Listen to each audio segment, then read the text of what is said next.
I can't find a seconder usually when I propose this, but I don't care. I don't need a seconder.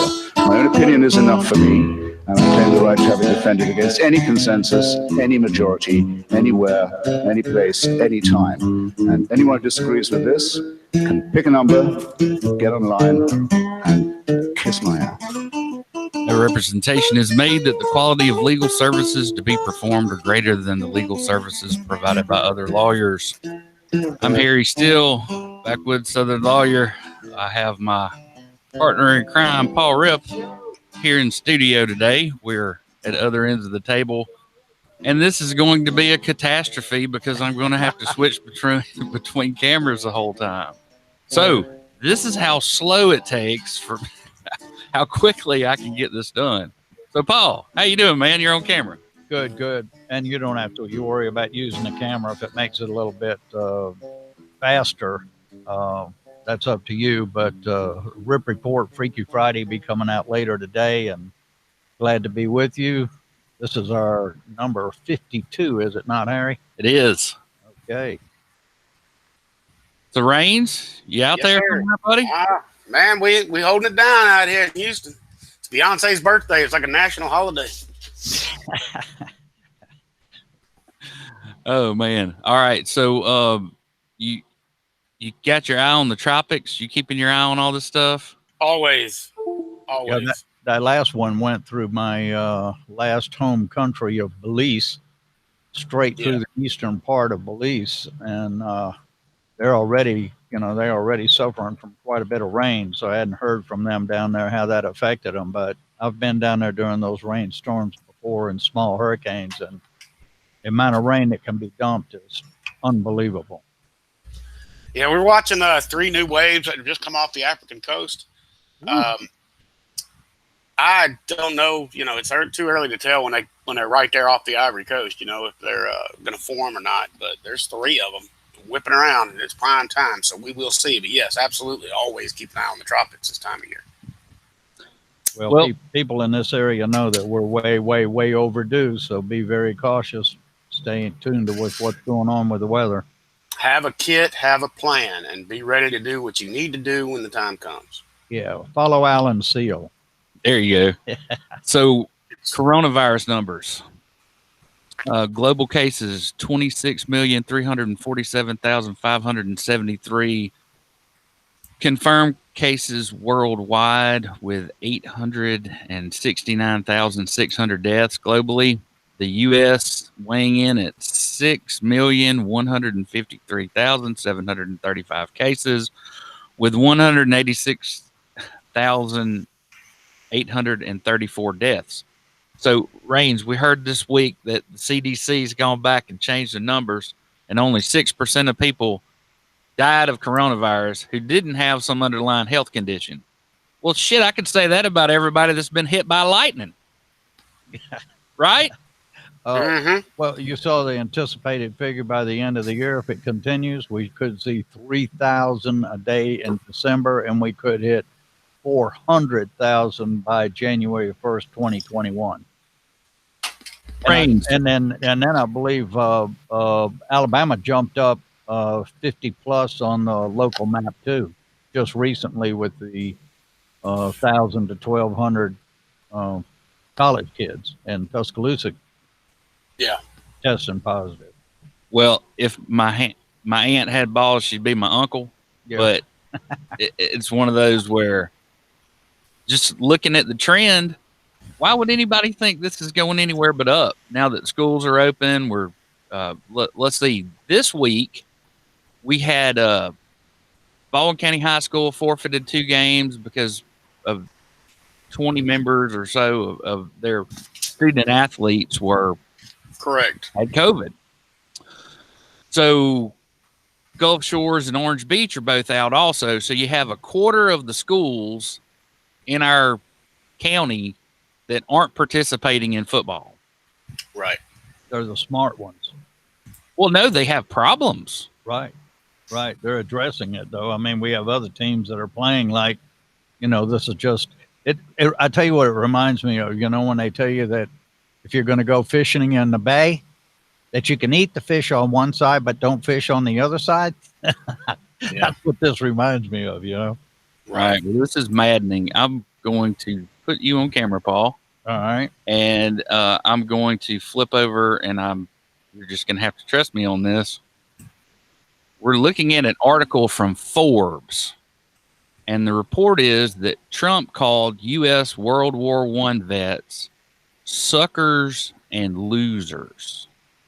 Now, this was back on the trip he made in November of 2018 to France, and they claimed because of bad weather they couldn't make it to the cemetery, where 2,289 U.S. troops are buried, many of whom died at the bloody Battle of Belleau Wood.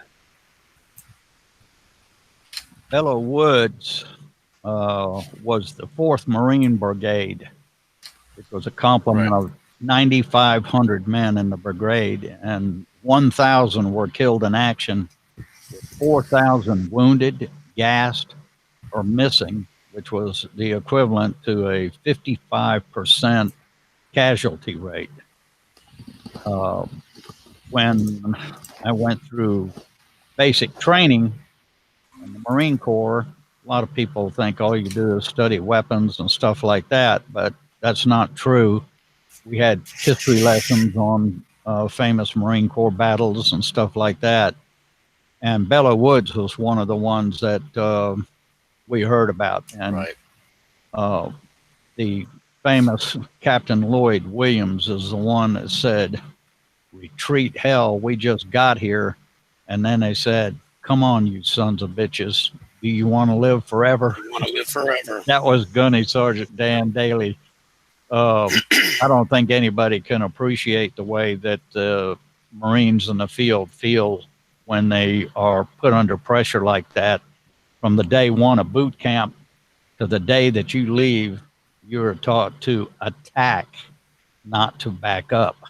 So that's exactly what happened there. They were not supposed to win. They were well overwhelmed by German forces, but yet they did win. And I don't know. I want to believe in my heart of hearts that no government official, especially the President of the United States, would refer to these guys that are laying in the graves and pave the way for our democracy, suckers and losers. So I'm going to err on the side of caution since this just came out today, and see what happens as far as verifying these comments. It's a shame that even the insinuation that something like this could come out of the president's mouth. I think the biggest causation we can point to on this is that one of the things that, and Jeff Goldberg is the editor of the Atlantic. He's not just some beat reporter, but he quotes these anonymous sources, and none of them are corroborated. And I'd like to see them corroborated, because I find it believable that at the time he visited there, that the current president of the United States had no idea who won World War I or who was even involved, to be honest with you. And what he has said in the past about certain wars we were involved in is that, well, we shouldn't have gotten involved in that. And so if he somehow believes that the United States shouldn't have been involved in World War I at any point, I can see him saying something like that just off the cuff, because he's a malignant tumor of a man. And but like Paul said, I'm with him on that. Let's give this story a little time to flesh out. Of course, Before what we he put did, anybody up on the cross. of course, what he did say about John McCain is well recorded. Absolutely. Absolutely. Yeah, We all know what he said about McCain. Where he kind of lost me. Kind of what? That's where he lost me. Yeah. No, he lost me when his criticism of the Gold Star families, and I thought, what would my parents think if they were standing behind that podium talking about me being killed in Vietnam? And Right. the President of the United States be criticizing those people when the woman was so broken she couldn't even look up. I don't even want to go there, to tell you the truth. Well, I have something that'll make you feel a lot better, Paul. All right, good. Go for it. High stepping turkeys, and you know what to say about a high stepper. So Alabama's prison plan, more expensive, still secret. So the governor has announced that we're going to build a bunch of private prisons. 3. Well, so far, 88 million a year for 30 years. That's $2.6 billion. The state of Alabama can't borrow $1 billion to build these prisons. Instead, we're going to have a private company go out on a piece of raw land, not state land, raw land, and build a prison. And we're going to lease that prison for 30 years. So 30 years from now, after our grandchildren are obligated to pay for all this, you're going to be in the same situation. What are they going to do with the prisons that we have? I have no idea. The whole thing is just falling in on itself. It doesn't make any more. This is where I think Baldwin County is losing an opportunity. They got the mega site out there. They can't put anything on it. And why not go for the state prison and then take the jail that they want to put dead center in the center of Bay Minette, which is beyond, I don't know whose planning that is, and spend another, how many million is that?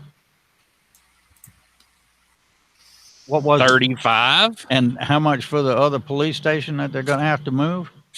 Nobody even knows. I can tell you. If we would what. have had a debate, if the chamber would have hosted a debate, we'd know all this, Paul. Right. Well, the people in Bay Minette and especially Baldwin County, just pay attention to who gets the contracts when all this stuff starts. Right. You won't be surprised. I don't think I'll be surprised, not one damn bit. Nope. Same thing as in Fairhope. Get ready, people. So we've been talking. We're almost a year into this, and one of the issues that we've been harping on is this big pile of coal ash up here on the banks of the Mobile River. Right. Now, that's not just some little creek right there. That is the Mobile River snaking around this property here. And the idea that they went out there and just happened to find some hard pan clay where they randomly put this power plant's a bunch of bull crap. Oh, I like the one more that the river is shifting entirely away from the coal ash. That's a damn smart river, isn't it? Be able to figure out which way to go. Well, it depends on which bend you're talking about, because if you're talking about over here, I would agree with them. It looks like the river's moving to the east, but where it makes this turn here, their little outfall ditch right there, that looks like erosion right there to me. Well, that's one of the things that I looked at before, Harry, is why don't they just completely divert the river upstream and give it the girth that it needs to go by there? I mean, it would be a mega project, but still it would prevent and secure that coal ash. Truly. One more. What will happen? What would happen to, say, like Gravine Island if that was to break? Huh? Hey, man, that's a real good question. Nobody knows, and anybody that tells you they do know is full of crap. Yep. And I guess everybody's just going to sit around and talk about it until it happens. And then we're going to be like, well, how did this happen? And nobody did anything. So, Paul, we're looking at YouTube right now, All and right. at this video that the two county commissions of Mobile and Baldwin County paid for, the Mobile Bay Estuary National Estuary Program, is Switzerland on this thing instead of advocating for our environment. And they put together what I think is a flimsy piece, sorry excuse for an explanation. Anyway, I don't know if this is copyrighted or not, but remember the alluvial aquifer? Oh, yeah. Yeah. So all that kind of stuff's in here. And I love the graphics. They're made for 7-year-olds. It's hilarious. That's what we spent all this money on. Right. Instead of hiring a damn scientist to tell us what's going on. Well, nothing. I mean, I've been to many of these things where they're proposing multi-million-dollar projects, and they get up and they give you these graphics and this presentation, and then I'll find out that that presentation and graphics cost, $200,000, $300,000, $400,000. I'm going, what on earth is going on here? I mean, this is all you could come up with. So I don't know. It's. I guess a thing will have to break, or something will have to happen, or federal government will have to get involved for anything to really change, because Alabama Power is not going to take it on themselves to do anything. So, Raines, next time you come over, you going to drink any of the well water at my camp that's 3 miles from Berry Steam Plant? As I recall, we don't drink a whole lot of water at your camp. You ought to test the water next time you're up there, Harry, just for the heck of it. I don't think I want to know. I'd rather just not know. Hey, you want to talk municipal elections real quick? The runoffs? Yeah, we can. Of course, we have the, this is Lagniappe Round 2 runoff elections necessary in Spanish Fort, Daphne, and Gulf Shores. Those are the only 3 towns. Fairhope, of course, does not have any of the runoff. Let's see, I think Tony Kennan was reelected mayor of Orange Beach with 66%, and the neighboring Gulf Shores, Robert Kraft, was reelected mayor with 65%. Meanwhile, several seats of the Gulf Coast City Council are contested in place 1 and 2. And in the county seat of Bay Minette, Robert Wills was reelected mayor over yours truly, Harry Still, over here at 675 to 177. That's about 25%, Harry. You had 30 days, no money, and just basically was trying to find out how the city felt. And looks like 25% of it is not very happy with Mr. Wills. So I don't think you did bad there at all. The one thing that is telling, and of course, I'm more aware of than any of the rest, is the election in Fairhope. In Fairhope, Cherry Sullivan won with 58% of the vote. The vote was about 33% of the registered voters, which came down to, when you break it down, was 17% of the population of Fairhope decided on the mayor and the council. The other 83% decided to stay home.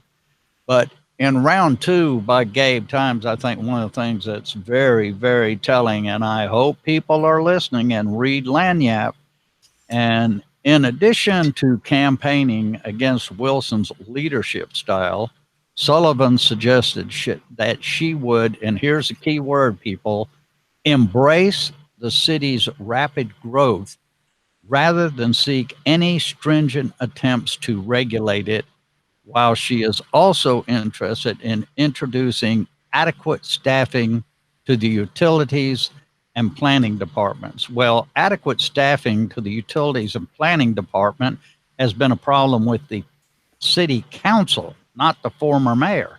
So it'd be interesting to see how she does that. But the city's rapid growth is going to be embraced, and no stringent attempts are going to be made to regulate it.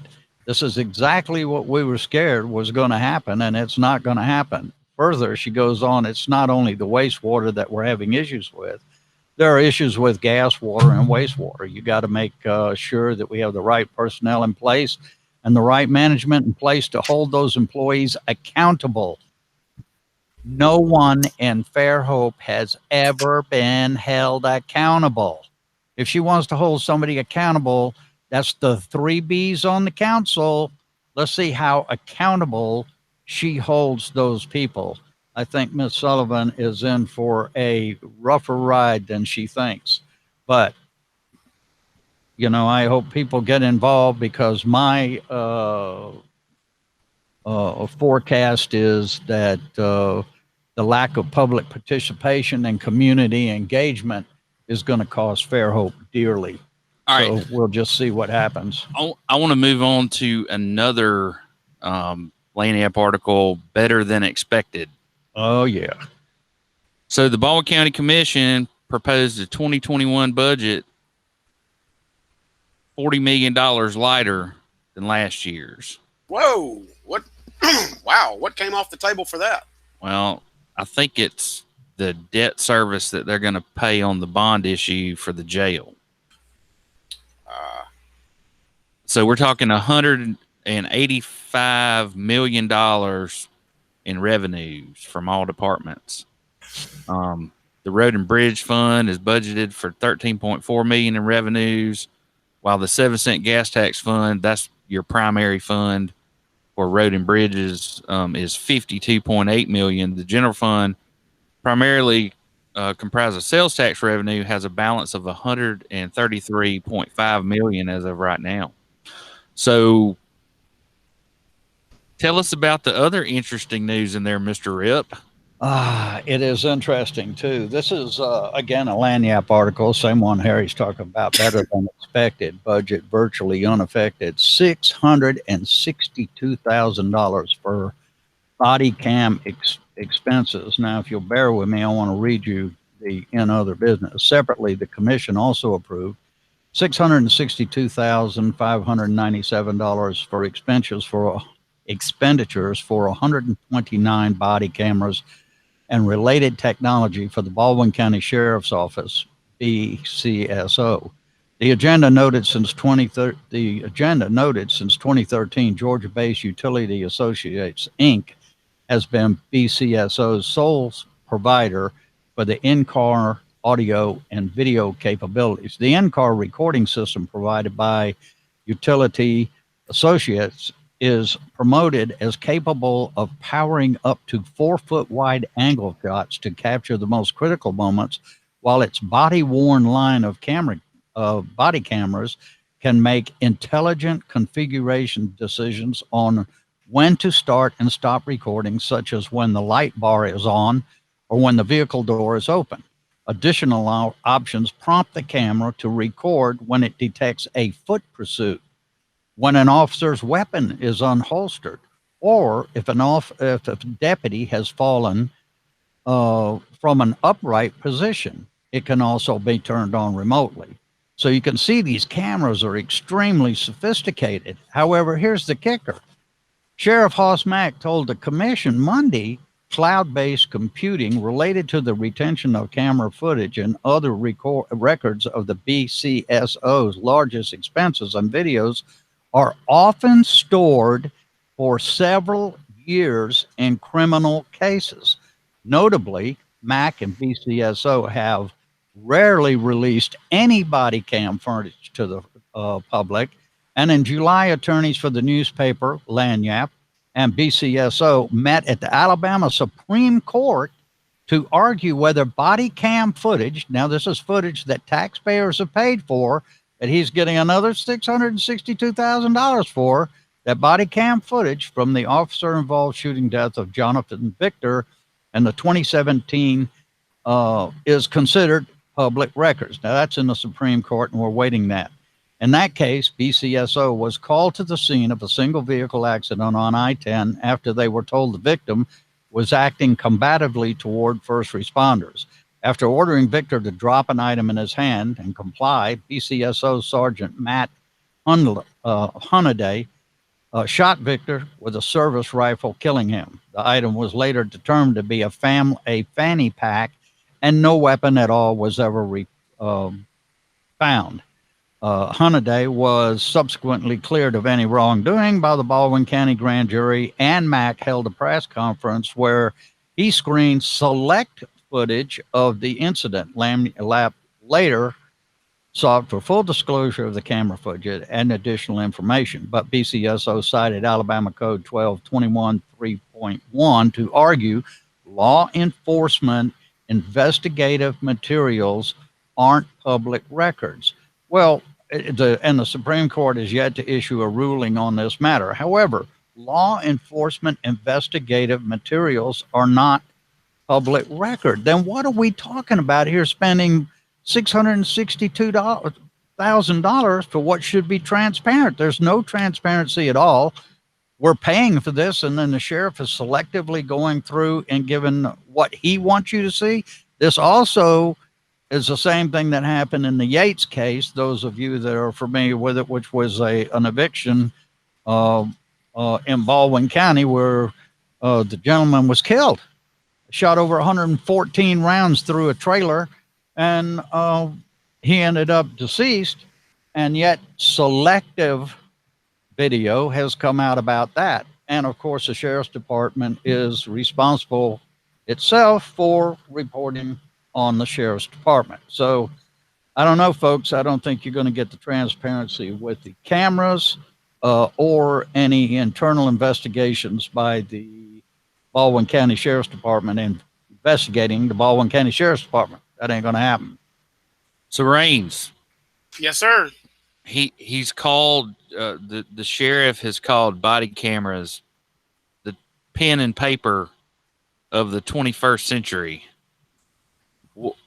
And of course, in his mind, if part of the body camera footage is part of an investigation, he never has to turn it over ever, even That's after correct. the investigation's over with. That's So correct. what in the hell are we spending all this money on? Well, To insulate him. truly, I would have, a responsible city council person would have raised this question during the approval process and said, you know, if we're going to pay for a transparency tool, where's the transparency? But of course, we're also talking about the, you know, Baldwin County Commission, so they're not really concerned with transparency.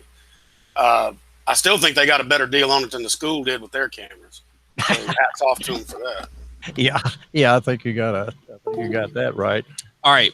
One more thing from the Lagniappe, from the ground up. Mobile County Public Defender's Office prepares to launch next month. So 9 years ago, Alabama made a significant change in the way it pays for indigent defense. After years of increasing costs, the legislature overhauled the system in 2011, creating the Office of Indigent Defense Services, or OIDS, and giving counties the option to choose between an appointment system and a public defender system, or a third option in which attorneys are contracted by the courts.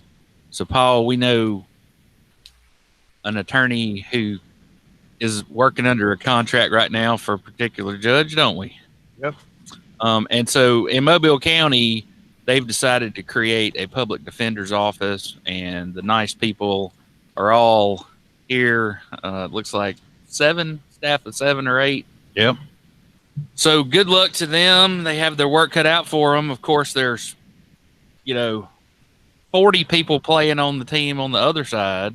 So good Yeah, luck. I remember the Jackson County, Mississippi Public Defender's Office was a bullpen of the most sad sack attorneys that you'd ever meet. And they, the guy who was in charge of it, I don't recall his name offhand, but I remember how he dressed and how he looked. And he said, it's a calling. And I found out, this was back in 1996, that the head of the Public Defender's Office, his state payroll wage was $38,000 a year.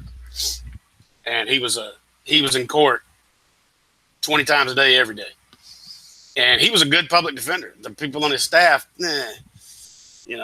Well, what happens is you get a judge in there, and they appoint their son to handle every indigent defense case, and they end up making $180,000 a year off the state. And that's what do what, you get? that's what put the kibosh on all this stuff was corruption. What's the per case fee for a public defender appointment right now?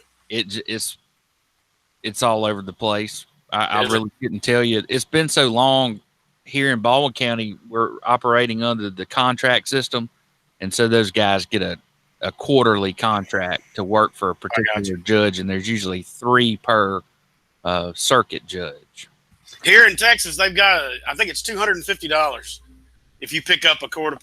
If you volunteer to represent a court appointment, it's $250, and there's guys make a good living on that. Better call Saul. They down there every day, turning their chits in, getting their check. So, Paul, Yeah. Auburn University is building a new. Well, I guess it's just a research laboratory in Midtown Mobile. Yeah, this is Ron Civic. Historic Properties developed downtown Auburn opens an aquatic research center in Midtown. Carl M. Cummings with Cummings and Associates, Inc. reported Auburn University's Marine Extension and Research Center, an aquatic testing and oyster study facility, has signed a lease to occupy 3,170 square feet of office space at 50 Midtown Park in Mobile. That sounds a little weird as to why it would be down Mobile, but what I'm thinking, Harry, is that this probably is going to be some type of central office for any type of oyster fields that they might have in this area. I know there's one out at end of Fort Morgan. I went by it out there, and it looks like these can be these oyster. What would they be? Fields or oyster Beds. large bed areas that it's becoming quite popular with people that are trying it on a smaller basis. So it should be interesting to have Auburn in there doing that. Follow that and see what's going on. I might even go over there and talk to them. It sounds interesting. So what's Mississippi do? Or Texas, Rains? For what? Oysters. Do y'all have a big oyster? No. Historically, did y'all have oysters over there? I mean, we have an oyster fishery here in Texas, but because of the nature of the Gulf current on our Gulf Coast, oysters have never been a big time fishery here in Texas. We've got some beautiful oysters that come out of Galveston and in the Galveston Bay, but we've never had a major fishery like Louisiana or Mississippi. Yeah, I think it's probably most determinant on having a good high and low tide and water flush in and Correct. out. Really Wetlands, makes it work. We've got a lot of moving water along the Gulf Coast, a lot of current and not a lot of bayou and marsh. Yeah. So I mean, yes, we do have a shellfish fishery here, but it's not anything close to Mississippi, Louisiana. All right. So, Auburn, we're doing what we can for you. That's all I can say. All right, Paul. We got one more article, and this is the one about this. This I do not believe was in the paper. I think this was online. This was again by Gabe Times, and it's about the Little Whiskey Club and the Donardi case, which keeps getting more and more convoluted as we go. Now, Mr. Pittman, who is McSherry's attorney, has sought subpoenas against Lagniappe and other non-parties, and his latest move is to try to request 2 years with a video footage from the bar where the incident took place.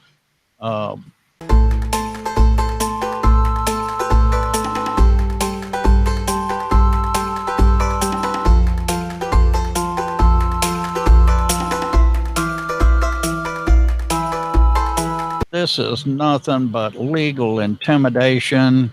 This is the victim and the business being victimized legally. And this is the city attorney of Fairhope. And I'm going to tell you folks what the bottom line is going here. The assault charge just disappeared because the city attorney would not refile the charges. Mr. McSherry is a green card holder. That's what this is about. They had to get rid of the assault charge in order for Mr. McSherry not to face deportation. So we have the City Council of Fairhope helping an immigrant against a citizen. Goes totally against what they preach all of the time. The Donardi case, I can tell you, I do not know where it is going, but the citizens of Baldwin County, any women's group, where are you? You have a mayor in Spanish Fort that's in a runoff, and he's allegedly, I say just to use the word because you can look at the film and see watch it for yourself. Yeah, it slapped the magistrate. And yet he's in the runoff. Where's the woman groups? Here you have a woman in Fairhope that has knocked off a restaurant bar on video, and there's no women raising hell. There's no one standing up saying, my God, This could happen to my daughter. Hey, my Paul, wife. let me tell you what people think about your advocation. Okay. Well, Harry, you are entitled to any animus that's directed against you. You have no good purpose in any of the things you're doing other than to muck rake around, and everybody knows it. That's us, Paul, Well, for a year. well, let me tell you. Muckrakers. Well, I'm going to continue to muck rake, especially when I'm having to deal and listen to, pardon me, Harry, but cockroach attorneys that are using the law to go after the victim instead of the person that perpetrated the crime. So maybe you hadn't been watching, Paul, but I've been talking about these cockroaches for 52 episodes, brother. Yeah. Well, you know, one other thing I wanted to mention other than that, and you're going to see it in Fairhope, and William Gaddis, an American novelist, said this: power doesn't corrupt, people corrupt power. And that's featured in a book that's just come out. Harry talked about it. He read it before me. Shadow Government, Southern Style, the saga of a political corruption from D.C. to Dixie. I can't believe that son of a bitch doesn't catch all the books next to it on fire. I'm telling you, people. It is one of the greatest pieces of literature. And the funny thing is, if you follow Alabama politics, you know every single one of these people. I'm telling you, this is a sleeper, people. This has not hit the real press as to what's going on. This is by Thomas T. Gallion, Gallion III, and it is totally inspirational to people like Harry and I. The prologue of the book, he says, "I'm not changing any names. I hope these sons of bitches all sue me because I would love to get them on the stand under oath." That's the prologue of the book. Yeah. It goes from there. And by the end of this book, you will see how Alabama and Washington government work and what it will cost for it to work for you. And he will do his best to insult every crooked politician, expose every political fraud about which I have personally knowledge. As I have told many of the people who have denied these claims and made threats to sue me for defamation, please do so, because there is nothing I would rather do than put you under oath. That's from the author, Mr. Gallion. I cannot wait to see where this is fixing to go. Amen, brother. Because he outs everybody. He also goes into the, the election where Bob Riley ended up, after vote stealing in Baldwin County. And the following day after the votes were counted, probate judge certified the election on the courthouse lawn. I remember all that. Yep. This was one of the biggest, you talk about worrying about elections and having fair elections, national elections. Well, if you live in Alabama, don't worry about the national election. Your local, municipal, and elections in Baldwin County, they've been stealing elections they stole the governor's race. Allegedly. Yeah. Let's put that allegedly in All right. there. So I'm going to switch cameras again. Because Allegedly, she was slapped. Allegedly, she's off the bar stool. I want to talk to Raines for just a second about what went on this weekend. So I'm sitting there watching TV Saturday night, or maybe it was Twitter is where it first came up. Andy No tweeted that there were riots across the country this weekend. What's going on, Raines? Is it kind of like Afghanistan where we're keeping the fight over there in Portland? All the crazies can load up on buses and go to Portland if they want to get into a big row with the law. That kind of oversimplifies it, but I'm not going to disagree with what you just said. That's basically where we're at right now. There are protesters from both sides that are being shipped to Portland and Kenosha This is the artificer of modern American protest. Correct. Are we You- gonna? So let's talk about what happened in Wisconsin real quick without getting into a whole lot. It appeared to me that the gentleman who was shot in the back was attempting to get back into his vehicle for some reason. Is that what you saw? Right. And like I said, if we'd have just had a beanbag shotgun when he started walking around the front of the car, somebody could have put one in his kneecap. I'm gonna tell you this right now, and I'll go on record, and I've said this before, and I'll say it again. If you're a cop and you feel like the only way to solve a problem is to pull your weapon and put a bullet in somebody, you shouldn't be a cop. That's right. And you know, where's the training? Where's the, you know, I'm seeing the default being let's go to lethal. The training that I hope they have is if somebody's going back into their car and not listening to your orders, there needs to be some response. Now, I don't know if it's shooting somebody in the back 7 times, No, and paralyzing At them. point blank range. But even okay, so that's a terrible thing that happened. What makes it even worse is these yahoos running for president showing up in town when the governor says, "Please, last damn thing we need is you, Jake Legs, coming here stirring up trouble." And, you know, Trump's going to give $4 million in aid to those businesses that were burned down. It cost $4 million for him to fly out there for that photo op. That's yeah, it. it's that was a great photo op of Trump walking through Biden's America. I wouldn't go so far as to say that, brother. There's a lot more that's got to go on between now and then. Well, that's what he says. You know, Biden's America will be a war-torn, you know, dystopian nightmare of socialism, and he's walking through a city where he says, "Well, I'm going to give federal money to help these people rebuild." That's a socialist tenet, and and you know, it's a shattered war zone. That happened on his watch, not the other person running for president. So again, the guy's a malignant tumor, needs to be gone, exorcised from. Okay, the well, American that really political has. I'm glad.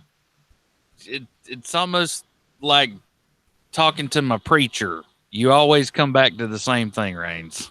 Well, Let's talk about the issue is these guys don't care what the impact is where they're going. Either side, they don't care. Right. They're going for the photo op.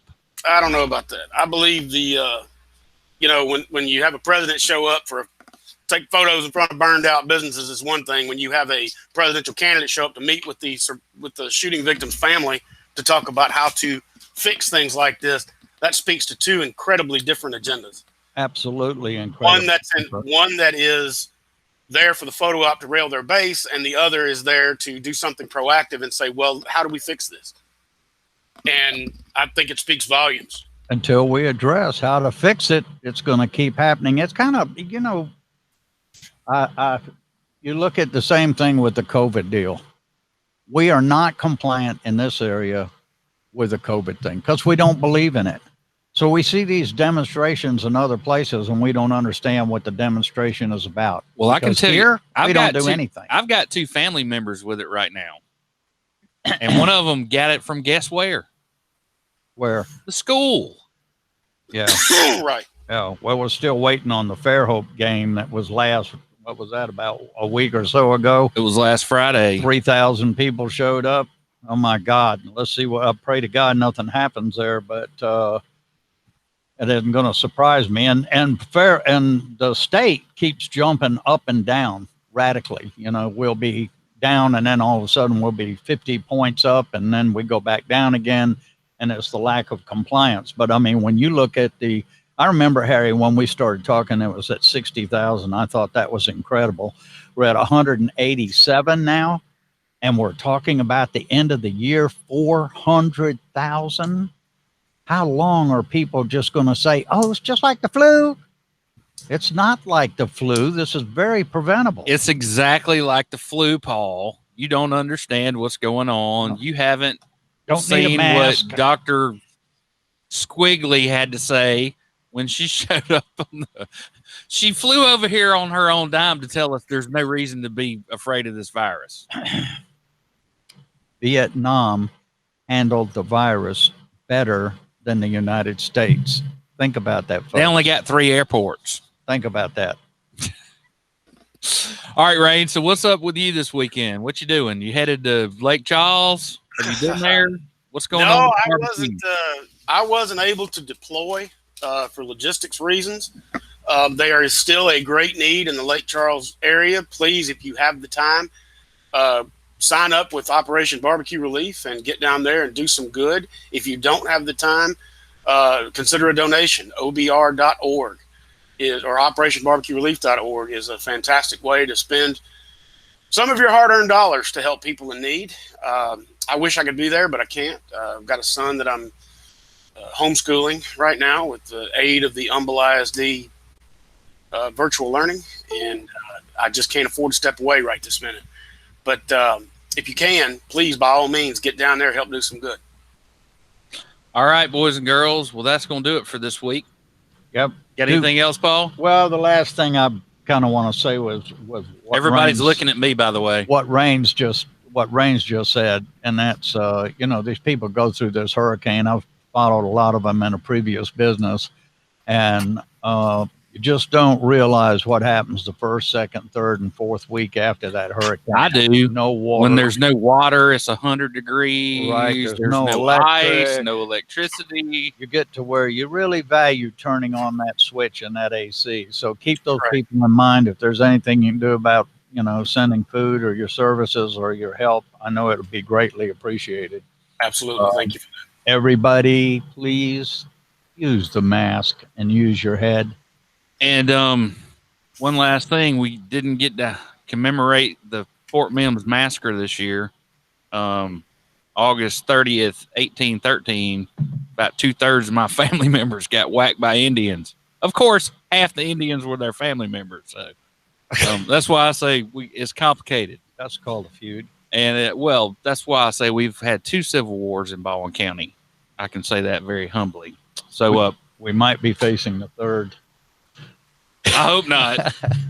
I sure hope not. Well, everybody, have a good weekend, and we'll get this up as quick as we can. What's besides the barbecue range and the homeschooling, anything else exciting going on? You got any online gigs or anything?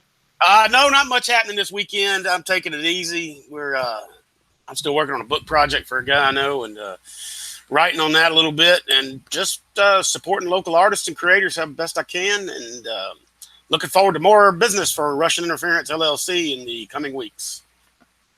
All right. I want to remind everybody, those of you that listen to Harry and I and think that we're a little bit off in left or right field sometime, I want you to read Shadow Government Southern Style by Mr. Thomas Gallion, and you'll see that we are not far off at all about telling you how absolutely incredibly corrupt the whole political system is in the state of Alabama.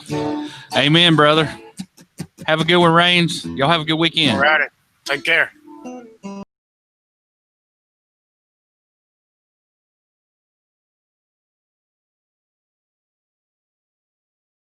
During the summer of 2019, the Mobile Bay National Estuary Program was asked by its Government Networks Committee, made up of elected officials representing coastal Alabama, to present a scientifically objective assessment of issues related to the closure of the coal ash pond at Alabama Power's Plant Berry.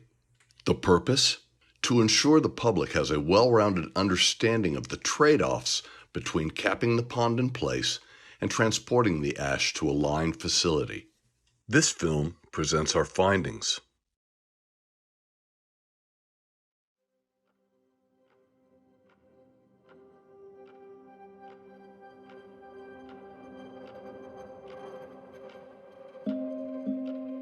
On December 22, 2008, in Kingston, Tennessee, an earthen dam around a pond containing more than 1 billion gallons of wet coal ash suddenly breached.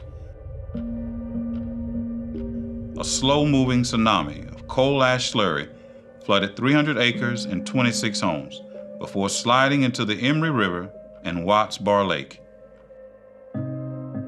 It was one of the largest industrial spills in American history. The Mobile Tensaw Delta is home to another coal ash pond, located at Alabama Power's Plant Berry in Bucks, Alabama. Built in 1965, it covers a landscape of almost 600 acres and holds more than 22 million cubic yards of wet coal ash. Could what happened in Kingston happen here?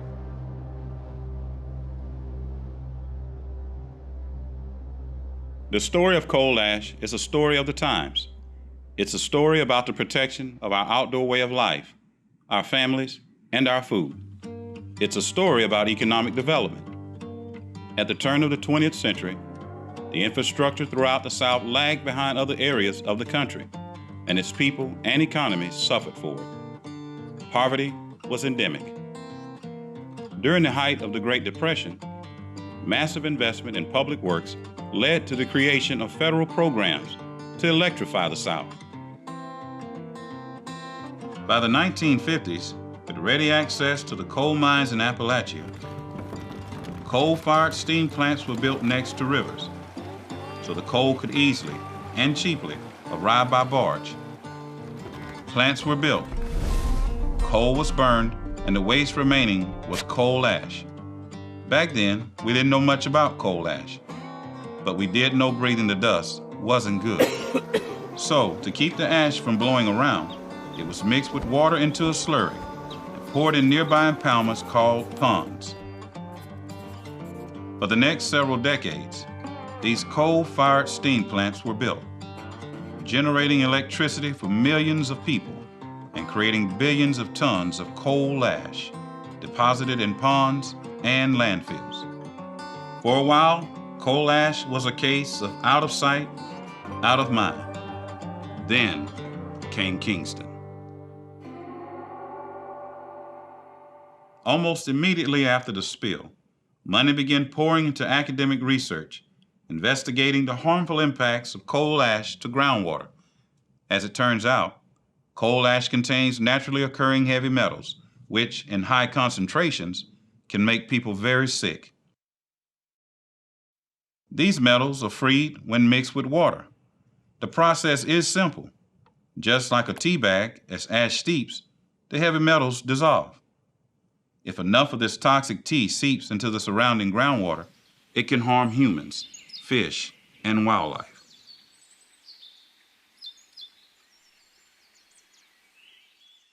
In 2009, the Obama administration began writing regulations to protect the environment from coal ash contaminants.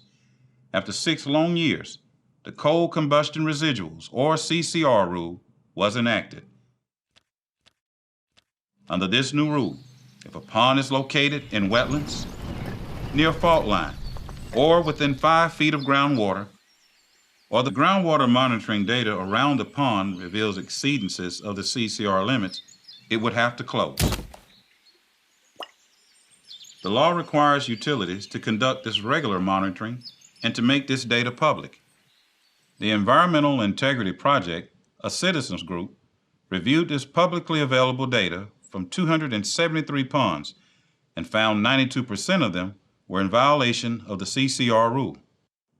Because no 2 coal ash ponds are the same, each with its own size, geology, and infrastructure connecting it to the outside world, EPA regulators knew there was no perfect solution. So the CCR rule provides 2 options for closure. Either the ponds can be closed in place, drying out the ash and encapsulating it with a cover to keep water out, or the ponds can be closed by moving the ash to a Martin-lined landfill. Any new ash produced by a utility must be disposed of either in one of these lined facilities or recycled. In 2018, the Alabama Department of Environmental Management created a state CCR program to establish oversight authority for facilities generating coal ash. Under this program, the Alabama utilities must submit closure-related plans to ADEM for approval, a step not required under the federal rule. Close in place and close by removal both come with environmental and community trade-offs. So, what's at stake? The Mobile-Tensaw Delta is the nation's second largest intact river delta system and Alabama's largest wetland landscape, encompassing over 260,000 acres. With the highest species diversity of any state east of the Mississippi River, Alabama leads the country in the number of freshwater aquatic species. It's no wonder the Mobile-Tensaw Delta has become known as America's Amazon.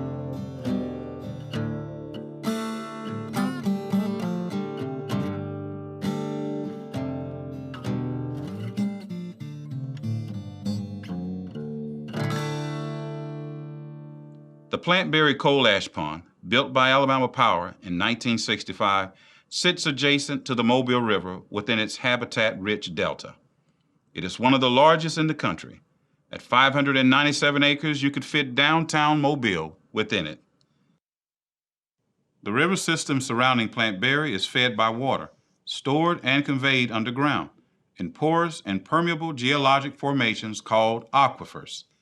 Aquifers yield significant quantities of water for industrial and agricultural uses, and certain aquifers are a source of public water supplies. In Mobile and Baldwin counties, there are 3 geologic aquifers exposed at the land surface. The most recent is the alluvial, which flows directly into our area's major rivers. It's made up of sediments deposited along the river course. The next is the citronelle, relatively shallow and is used for some agricultural purposes. The oldest and largest is the Miocene, which underlies all of coastal Alabama and is the primary source of drinking water for all of Baldwin County and parts of Mobile County. In 2015, Alabama Power installed 16 monitoring wells around the Plant Berry Pond to regularly measure groundwater movement and quality. This enormous coal ash pond sits atop layers of clay, silty clay, and sandy clay, which largely restricts the flow of water from the pond to the alluvial aquifer. Still, monitoring revealed the pond at Plant Berry is leaching a number of heavy metals, with arsenic and cobalt exceeding the maximum levels allowed under the CCR rule. Both of these heavy metals are naturally distributed in our air, waters, and soils. The rule uses the EPA drinking water standard as a threshold for arsenic because if ingested, arsenic can cause gastrointestinal and neurological symptoms, higher rates of cardiovascular disease, or even cancer after prolonged exposure. The threshold for cobalt is based on naturally occurring levels in the surrounding area. Although cobalt is used for the temporary treatment of anemia, effects of exposure over the long term are largely unknown. There is evidence ingestion or inhalation of cobalt in extreme concentrations can cause fertility issues and cancer.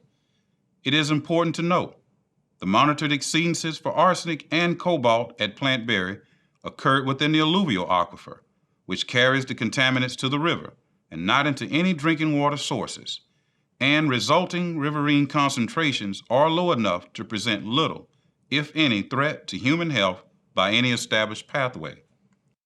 At these diluted concentrations, there's just not enough research to determine any adverse effects to fish and wildlife. With the state program in place, ADEM penalized Alabama Power for these arsenic and cobalt exceedances. In response, Alabama Power agreed to pay a fine and address the contaminant concentrations by removing the water from the ash and closing the pond. As part of the order, Alabama Power will provide monitoring reports to ADEM so the agency can track the company's progress in mitigating the contamination. According to Alabama Power, it has opted to close in place in part to address the groundwater contamination cited in ADEM's order in the most timely manner. Their plan includes dewatering a portion of the coal ash by draining it and treating the water at an on-site wastewater treatment facility, excavating some of the coal ash and moving it 100 yards further away from the Mobile River on its eastern side and 750 yards further back from the southern turn in the river, reducing its footprint by 45%, creating a redundant inner dike system surrounding the smaller footprint for additional containment and flood protection, building a low cutoff wall, extending from the interior dike into the underlying clay layer to intercept horizontal contaminant migration, designing an internal drainage system within the ash footprint around the perimeter of the dike to accelerate the removal of water in the ash, and placing an impermeable cap over the ash with an integrated stormwater drainage system designed to channel water into an adjacent stormwater pond. To comply with state of Alabama rules governing the management of solid waste, including CCR, Alabama Power will monitor groundwater for at least 30 years from the date it officially closed the pond. As the state agency with ultimate responsibility for overseeing Alabama Power's compliance, ADEM will evaluate if monitoring needs to be continued beyond the 30-year period. Although no comprehensive assessment of closure by removal has been conducted, the following factors will help inform a more well-rounded understanding of the trade-offs between close in place and close by removal. How much time will each option take? The number of trucks necessary to move the 22.7 million tons of coal ash at Plant Berry, if placed bumper to bumper, would stretch from Mobile to Japan. Because of limited road infrastructure around the site, the move will require over 1 million dump trucks, each carrying 20 cubic yards of ash, one leaving every 4 minutes, 10 hours a day, 6 days a week, for 24 years, spanning a generation of Alabamians. According to Alabama Power, the time it would take to complete dewatering, consolidating, and capping the ash in place would be 12.5 years. What are the climate implications of each option? Our planet's climate is affected by the amount of greenhouse gases emitted into the atmosphere. These gases act as a blanket, trapping the sun's warmth near the Earth's surface. Dump trucks and heavy equipment are major sources of these greenhouse gases. Both closing in place and closing by removal will require earthwork at the pond to prepare the ash for transport. Close in place will require equipment and trucks to deliver fill dirt and consolidate the ash. Close by removal will require over 1 million trucks to move the ash to another line facility, generating significantly more greenhouse gases over the period of transport. How will each option impact water quality? Plant Berry's coal ash pond sits within 5 feet of groundwater, was built in wetlands, and shows evidence of some leaching of heavy metals into the groundwater. According to Alabama Power, monitoring at Plant Berry indicates significant upward pressure from the alluvial aquifer below, but the weight of the water in the pond exerts an even greater downward pressure, putting some contaminants into the alluvial aquifer, where they flow toward the river approximately 3 feet per year. Once these contaminants enter the Mobile River, the quantity and speed of the river carry them downstream, where they are diluted and almost impossible to detect. By removing the water and compacting the dry ash, toxic constituents will remain bound to this coal residue. In this state, the contaminants have a greatly reduced capacity to migrate out of the site. If the internal drainage system can minimize the amount of water at the bottom of the consolidated ash, a review from an independent engineer suggests little to no additional groundwater contamination in the aquifer. If this balance cannot be maintained and reductions in groundwater contamination are not met, ADEM would require Alabama Power to find other options of remediation.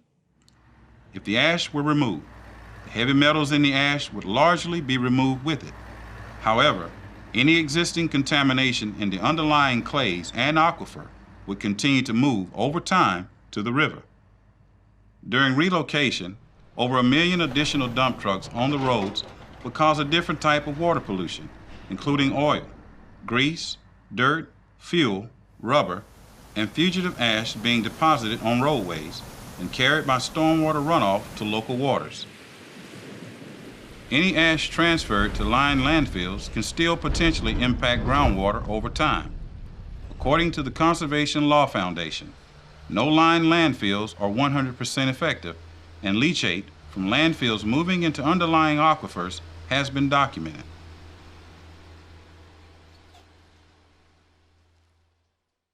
who will ultimately be responsible for the coal ash post-closure. According to ADEM, whatever entity is in possession of the ash is responsible for it, including any contractors hired to move it. If the ash is closed in place, Alabama Power will be solely responsible. What risks do each option pose for catastrophic release of coal ash into the environment? No one wants what happened in Kingston to happen in the Mobile-Tensaw Delta, a catastrophic failure leading to a massive spill into the surrounding environment. According to a Tennessee Valley Authority report, the spill resulted from poorly maintained storage facilities, inadequate training, accountability and communication, and failure to follow engineering best practices. Over the many decades of coal storage in Alabama, no such dam failures have ever been documented. If the ash were moved to a lined site, the risk of catastrophic failure decreases over time. Once removal is complete, the risk is zero. Any remaining contaminant risk is transferred to the destination landfill. For close in place, the likelihood of catastrophic failure also decreases over the time during closure. Should a catastrophic flood, combined with 1 meter of sea level rise occur, modeling indicates the cap, cresting at an elevation of 70 feet, will not be completely overtopped. According to Alabama Power's plan, containment and flood protection measures will include drying and compacting the ash before it is capped, redundant dikes to further safeguard the ash, and a drainage system to channel any water infiltrating the ash to an on-site wastewater treatment plant. These measures combined will prevent any major release of material from flowing into the Mobile River. What are the risks of each option to human health? Moving the ash poses an elevated risk to worker and community health. These risks include a large workforce exposed to the ash during loading, transporting, and unloading for over 20 years. The added traffic to and from the landfill is another concern. According to Alabama Department of Transportation statistics, moving the ash only 16 miles over 24 years could result in more than 100 traffic accidents. For closing in place, fewer workers will have exposure over 12 and a half years, since less than half of the material will be moved only short distances within the site. Since all material is kept on site, the external community impacts will be minimized. And then there are the issues of money and environmental justice. Data from around the country indicate close-by removal is significantly more expensive than close in place. Each state's utility regulators determine if this extra cost will be passed on to the consumers. Regarding environmental justice, lined landfills in the state of Alabama are disproportionately located near poor and minority communities where social justice, economic opportunity, and environmental protection are fragile. Beyond any air and water quality impacts, the scarcity of resources available to these communities will challenge their ability to handle the impacts of ash transport on their infrastructure, community, health, and economic growth potential. Looking forward, technologies are being developed to reduce the harmful impacts of coal ash and recycle this waste into a raw material for new products. From microbes that sequester contaminants to super strong and flexible concrete for building in hurricane-prone areas, scientists and industry are finding new ways to beneficially reuse this waste. We have all benefited from the convenience and affordability of electricity produced by coal. For decades, we've turned on the lights and opened the refrigerator without thinking about the waste generated. As consumers of electricity, the fate of this coal ash is our shared responsibility. The best way we can act on this shared responsibility is by making sure the incredible biological and cultural diversity of the Delta is protected and well managed for future generations. With a focus on the future, is a public-private partnership possible? A program which includes research on the many stressors potentially impacting its world-renowned biodiversity? A coalition of leaders focused on holistically managing the entire Mobile Bay watershed, a community of wise stewards ensuring the integrity of the Delta's waters for fish. The Mobile Bay National Estuary Program is engaged in a community effort to develop a comprehensive plan for the Mobile-Tensaw Delta. Plant Berry's coal ash pond is one of many factors affecting the long-term health, value, and use of this special place. The plan will provide recommendations on how we, as champions of the Delta, can improve and protect this natural treasure together. If the Mobile-Tensaw Delta matters to you, if the seafood nurtured in its wetlands matters, if better management of our environment matters, get educated. Learn about Alabama Power's plan for closing the Plant Berry coal ash pond. Get going. Go to mobilebaynep.com/Delta to learn about the watershed and participate in planning for its future. Let your voice be heard. Encourage support for the state agencies charged with protecting the rich habitats and wildlife of our Delta. Join us in being a positive voice for the wise stewardship of the Alabama coast and its incomparable way of life.